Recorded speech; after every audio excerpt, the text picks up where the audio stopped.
Urban legends are just that, right? Legends? Well, more times than not, they have some basis in reality. You see, humans have been sharing stories ever since we could communicate with each other, passing down tales that aided in passing time, but also were used as important lessons. Over the years, though, stories went from the best mammoth hunting techniques and developed into warnings, or to the sadistic few, challenges. Like the game of telephone, though, the more times these stories are shared, passed down from generation to generation, the more skewed they can get.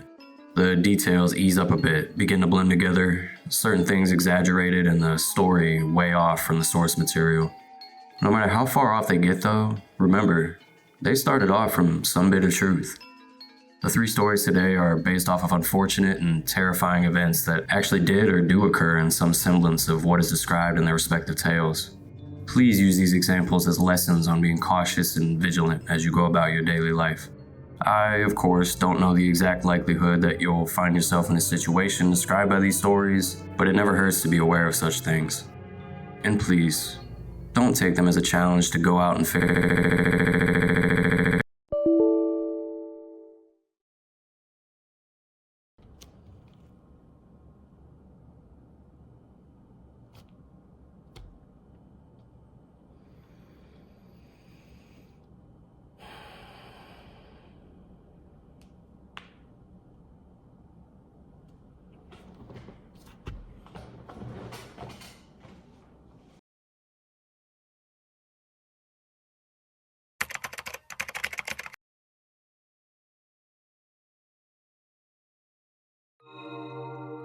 Almost everyone is a sucker for the cute and cuddly animals that roam our planet.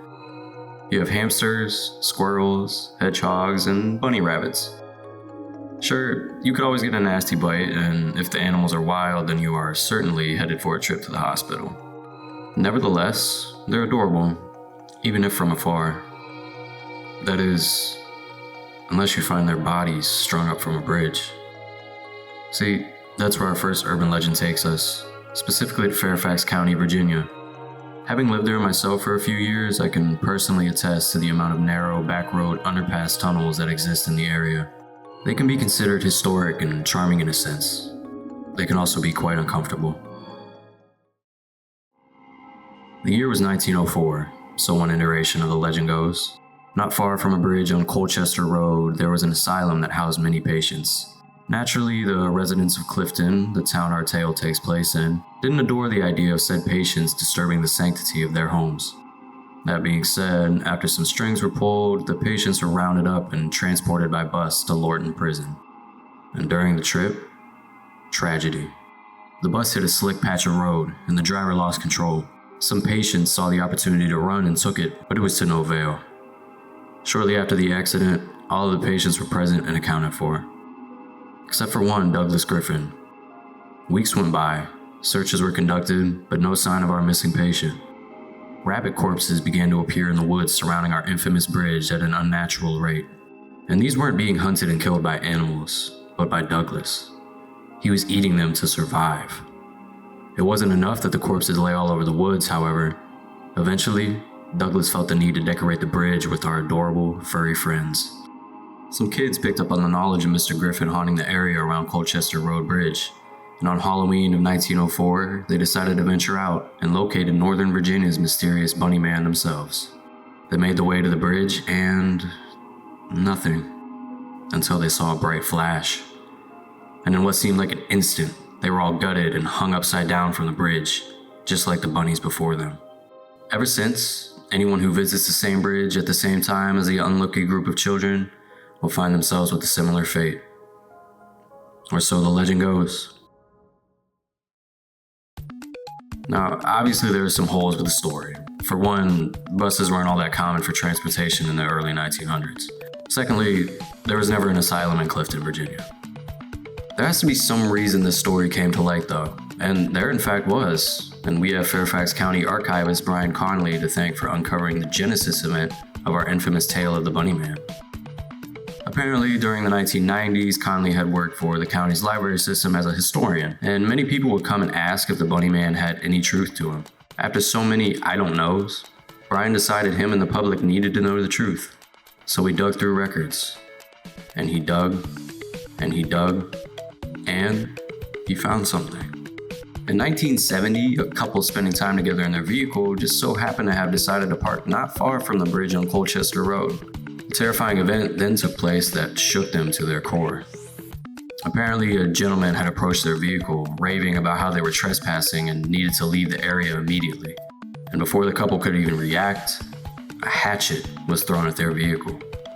A vague description was noted and reported of the assailant. He was reportedly wearing light-colored clothing and had some sort of headwear on. Now, the media, of course, ran with this story, but they changed the detail that sparked the fire that erupted into the Bunny Man legend. The headwear the hatchet-wielding suspect may or may not have been wearing was actually a pair of bunny ears. The rest really is history. Children began spreading stories about being chased in the woods by a man dressed as a bunny wielding a hatchet. Some stories had mentioned the man even eating wild rabbits because he lived out in the woods away from civilization. The more the story was told, the more it changed, and thus the legend of the Fairfax County Bunny Man came to fruition. Of course, maybe Brian was just hired by the county to make this story up, so not to cause the public to panic. Maybe the Bunny Man really does exist and really does string people up by the bridge. If you ever find yourself in Fairfax County, take a stop at the Colchester Road Bridge at midnight and see for yourself if any human-sized bunny rabbits make their appearance.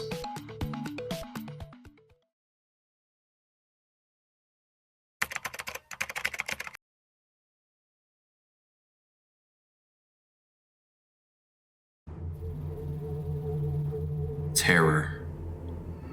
When you come home and notice everything you own has been taken away and replaced by an exact substitute.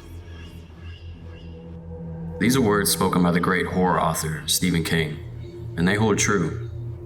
To suddenly question everything that you've leaned on for comfort would bring feelings out that I can only begin to imagine. But what if, instead of objects being replaced, it was people? What if your spouse or child was replaced by an exact copy? Would you know? Could you tell? That is exactly where our next legend takes us. And instead of summarizing, I want to relay the story in full for you here. The Capgras delusion is a belief that a friend or family member has been replaced with an identical imposter. While most cases occur within patients suffering from paranoid schizophrenia, the delusion has also been found in those with brain damage and dementia. There is only one documented case where the patient had no previous diagnosis of mental disorders and showed no signs of brain injury. Charles Malcolm was, for all intents and purposes, a perfectly healthy and sane man. Many theories have been presented to explain why Malcolm developed this delusion, the most common of which being that he held on to his late wife's delusional beliefs as a form of mourning. Harriet Starling Malcolm developed a Capgras delusion when an aneurysm severely damaged her brain. She began to believe that her younger brother, of whom she had custody, had been replaced. At first, she kept this belief to herself, writing down her observations of her quote-unquote other brother in her private journals. It was only when a CAT scan revealed the extensive damage the aneurysm had caused did she quietly inform her husband. The night before her surgery to repair the aneurysm, Harriet asked to speak with her husband alone. The following is from Mr. Malcolm's personal journal. Harriet goes into surgery tomorrow. I know that I should focus on that, on doing everything I can to help her get better, but I can't stop thinking about what she said last night. It's crazy. I know it's crazy. People with this kind of brain damage say weird things all the time, but I have to admit that I can't stop wondering, what if? She held my hand so tight and her voice shook so hard, it took a while for me to understand what she was even saying. I thought that she was scared for her surgery at first. I know I am. There's a big chance she might not make it. I tried to tell her that I was scared too, but that I was there for her and that everything was going to be okay, but she just shook her head and beckoned me to come closer. What she whispered in my ear sent chills up my spine. Nolan's gone, Charlie. That's someone else. I don't know who he is, but it's not him. I am so sorry." She kept saying "I'm sorry" over and over again. I didn't understand why and tried to tell her it was okay, but she just wouldn't listen to me. I stayed with her until the nurses told me I had to leave. I keep looking at Nolan, wondering what she could have meant, but I just don't know. Mrs. Malcolm Starling did not survive the operation. Charles received custody of then 15-year-old Nolan Starling. While they both mourned the loss of their loved one, grief seemed to push them apart instead of bringing them together. "He kept accusing me of doing things that he thought I normally wouldn't do," said Nolan Starling in an interview last year. "Like putting the dishes in the wrong cabinet or tying my shoes the wrong way. He said it was evidence that I wasn't really me. It freaked me out and we fought a lot. I would sneak out at night and sleep at a friend's house sometimes just to get away from him. He was always watching me, trying to catch me in the act of something. I don't even know what." Malcolm's paranoia escalated over the course of several months until he finally had enough of the other Nolan and attacked him with a kitchen knife. The teenager suffered 3 stab wounds to the chest and stomach and suffered severe blood loss, but managed to survive the attack. When Starling recovered, he was put into a foster home, while Malcolm was placed in a state-run mental institution where he remains today. Now in his mid-20s, Starling visits Malcolm regularly. "I see him on his birthday and on Christmas," says Starling. "I've forgiven him for what happened. I know it wasn't his fault. He's sick, you see. He can't help it. In the end, he's still my only family. My sister would have wanted me to take care of him." In a rare interview given 2 months ago, Malcolm only had one thing to say: "The real Nolan would never forgive me."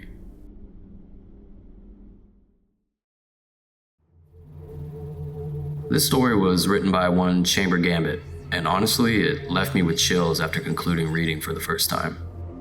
To think something like this could happen to someone, only for it to be spread to someone else until it reaches a boiling point where an attempt at the life of a loved one is taken. To try to understand the pain that Nolan would be feeling in a situation of that magnitude. It's an excellent thing that it's only a story. Except, the condition mentioned is real. Capgras delusion was based on the real-life mental illness of Capgras syndrome. It is described as a, quote, delusional misidentification syndrome and is coined as the delusion of doubles within the medical field. It was named after one Joseph Capgras, a French psychiatrist. As it goes, sometime in 1923, Joseph had written about the disorder in a paper of his that documented a CS case. A French woman visited the doctor, complaining that copies had replaced her husband and other loved ones of hers. She also had belief that her herself had a copy somewhere in the world. Essentially, when someone is suffering from this illness, they begin to have false beliefs that an identical copy has replaced someone who the sufferer cares for deeply. This can also even extend to sentimental objects or animals that are in the sufferer's life. Such as the story goes, someone who has acute brain damage, specifically damage to the bifrontal, right limbic, or temporal regions of the brain, are most at risk of suffering from CS. Patients with other mental disorders, such as, but not limited to, schizophrenia, Alzheimer's, dementia, epilepsy, and even Parkinson's disease can also suffer from CS. Perhaps the most heartbreaking aspect is that violence is almost guaranteed on the person who is thought of to be an imposter. Timely and prompt care of this disorder is absolutely necessary. While the events in the story read previously are not real, they certainly align with accurate possibilities of a case of Capgras syndrome. If you ever find yourself, or a loved one for that matter, involved in an accident that causes head trauma, or are diagnosed with a mental degeneration disease, please be on the lookout for any symptoms that you or them are suffering from this disorder.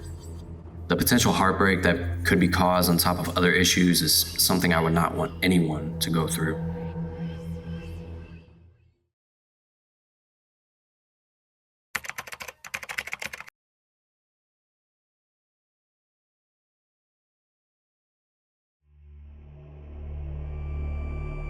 Okay, raise your hand if you've heard of legends like Bloody Mary or the Tails doll. Did you raise it? I can't quite see from outside your window. These legends are, well, legendary. Go in the bathroom, shut off the lights, do some sort of ritual, and one all-access pass has just been granted from you to a spirit who will haunt you forever. Plenty of these types of stories exist in multiple mediums. The legend of Bloody Mary was passed down from word of mouth, dating all the way back to sometime in the early 1500s, all the way up until the early 20th century. The Tails doll comes from a video game for the Sega Saturn, Sonic R. The doll has a signature red light hanging from its head and will appear in your bathroom if a certain song is played in reverse after accomplishing something within the video game.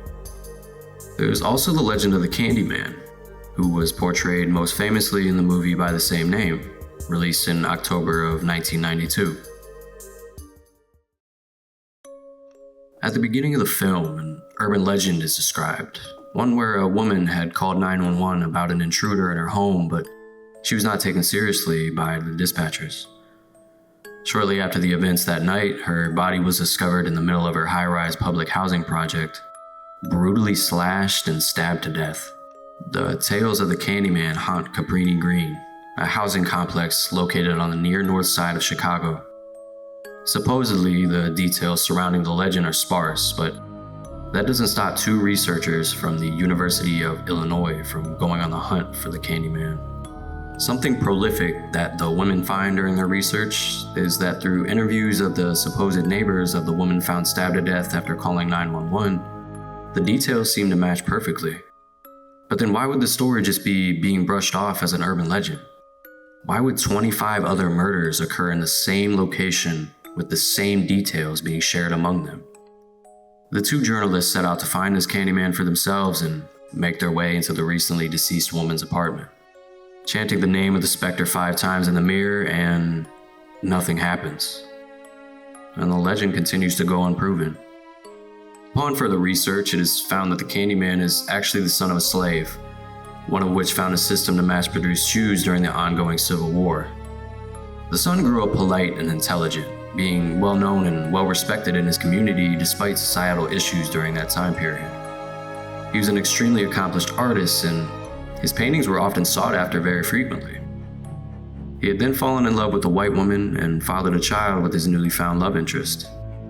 This did not sit well with the love interest's father, who hired a lynch mob to torture and murder the young man by means of covering him in honey and allowing bees to sting him to death. Locals who were in audience were reportedly chanting "Candyman" as the bees slowly stung him to death. He was then burned and had his ashes spread upon the same location that the Cabrini Green building stood.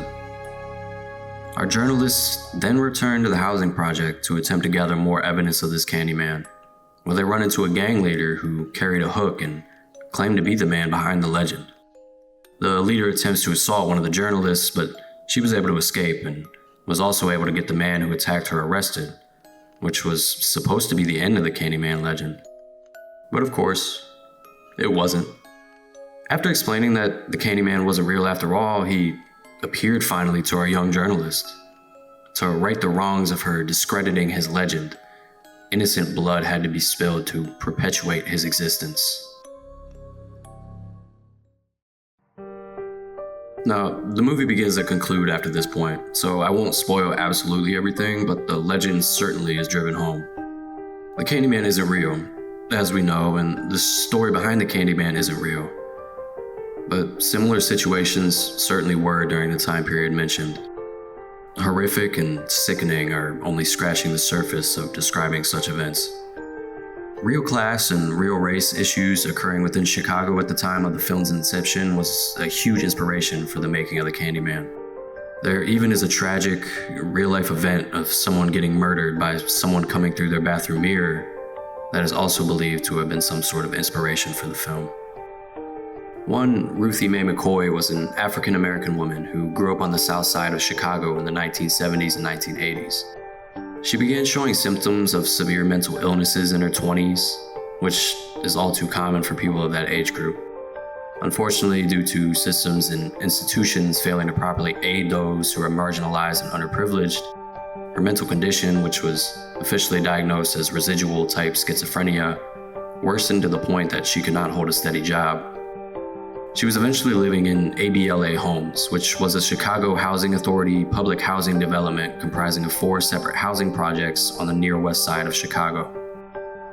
Miss McCoy found herself staying at the homes located near Cabrini Green, a location which you might recognize as the setting of the Candyman film. Fast forward to the evening of April 22nd of 1987, Chicago PD received a frantic call from Miss McCoy, stating that someone had broken into her home through the medicine cabinet located within her bathroom. The dispatcher didn't make much sense of what Miss McCoy was trying to tell them, but an officer was sent to check out the home regardless. The events that followed are just one example of gross negligence by the police. You see, the call was never noted as a break-in, just as a disturbance. This is thought of to have contributed to the lack of urgency by police. Strangely enough though, more 911 calls began coming in from the neighbors surrounding Miss McCoy's home, detailing of loud shouting and multiple gunshots. Police eventually made their way to the home, but did not receive any answer at the door when they knocked. Police then decided to go get a master key for the home, but the key did not fit the lock for some reason. And instead of forcing entry into the home to follow up on all of the 911 calls, the officers decided to just leave instead. The best part about this is that this didn't just happen once. It happened twice. The next day, someone reported that Miss McCoy was missing, and the officers who went to her home again received no answer at her door and decided to once again just leave. It was only after a neighbor, one Deborah Laisley, contacted the management office for the housing complex that entry into Miss McCoy's home would finally be made. Her body was discovered in her bedroom. She had been shot multiple times and had her home burglarized. These cases hardly ever garnered any attention from media at the time. Crime was very prevalent in the Chicago housing projects, and the media, disgustingly, definitely did not care about the state of a young, mentally ill African-American woman. The only real reason Miss McCoy's case was talked about was because of the method of entry into her housing unit. See, the assailants had actually broken into the unit by means of the adjacent unit, breaking through the service shaft that was behind the medicine cabinet. This was of no shock to the residents of the building, however. Reportedly, multiple breaking and enterings had been committed from behind the mirrors and bathrooms of these homes for well over a year at this point in time. 2 men were eventually arrested and tried for the murder, but were ultimately found not guilty due to lack of evidence. Ruthiemaemccoy's story would have been largely forgotten about had it not been for the Candyman film. It certainly draws parallels and is very similar in multiple regards to the real-life horrific case. The housing unit Miss McCoy lived in is no longer standing as of today. Majority of the ABLA homes were demolished sometime between 2005 and 2007. This tragic and unfortunate tale is one that inspired a movie, and one that certainly draws parallels to other urban legends involving things coming through mirrors. I pray and hope that Miss McCoy is at peace and that her family is at well. My condolences go out to you, and I am sorry that more action wasn't taken to help your loved one in their greatest time of need.